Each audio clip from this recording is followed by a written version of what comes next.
ഈ പാവപ്പെട്ട കുട്ടിയെ കളിയാക്കാതിരിക്കാൻ പിങ്ക് ഷൂസിൽ കറുത്ത മഷി തേച്ച ആൺകുട്ടിയെ സഹപാഠി അപമാനിച്ചപ്പോൾ അധ്യാപകനും അവനെയാണ് വഴക്കു പറഞ്ഞത്. സ്കൂളിനു പുറത്തും കളിയാക്കലുകൾ തുടർന്നു. പക്ഷേ അവനെല്ലാം നിശബ്ദനായി സഹിച്ചു. വീട്ടിലെത്തിയപ്പോൾ പ്രിയപ്പെട്ട സ്കെച്ച് ബുക്ക് കീറിയ നിലയിൽ കണ്ടതും സഹോദരിയുമായി വഴക്കിട്ടതും അച്ഛൻ കണ്ടില്ലെന്ന് നടിച്ചു. വീട്ടിൽ താൻ അവഗണിക്കപ്പെട്ടവനാണെന്ന് അവനറിയാമായിരുന്നു. പഴയ ഷൂസിട്ട് സ്കൂളിലെ ഓട്ടമത്സരത്തിൽ പങ്കെടുത്ത അവനെ ലെസ്ലി എന്ന പെൺകുട്ടി തോൽപ്പിച്ചപ്പോൾ അവൻ തകർന്നുപോയി. ലെസ്ലി സൗഹൃദം വാഗ്ദാനം ചെയ്തെങ്കിലും ദേഷ്യത്തോടെ അവൻ അത് നിരസിച്ചു. എന്നാൽ അവളും തന്നെപ്പോലെ ഒറ്റപ്പെട്ടവളാണെന്ന് തിരിച്ചറിഞ്ഞതോടെ അവൻ ലെസ്ലിയെ ബസ്സിൽ കൂടെയിരുത്തി.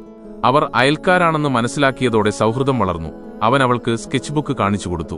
കാട്ടിലെ പഴയ മരപ്പൊത്തിൽ അവർ തങ്ങളുടെ രഹസ്യതാവളം ഒരുക്കി. ജന്മദിനത്തിൽ വീട്ടുകാർ അവഗണിച്ചപ്പോൾ ലെസ്ലി നൽകിയ പെയിന്റിംഗ് സെറ്റ് അവന് ഏറ്റവും വിലപ്പെട്ടതായി.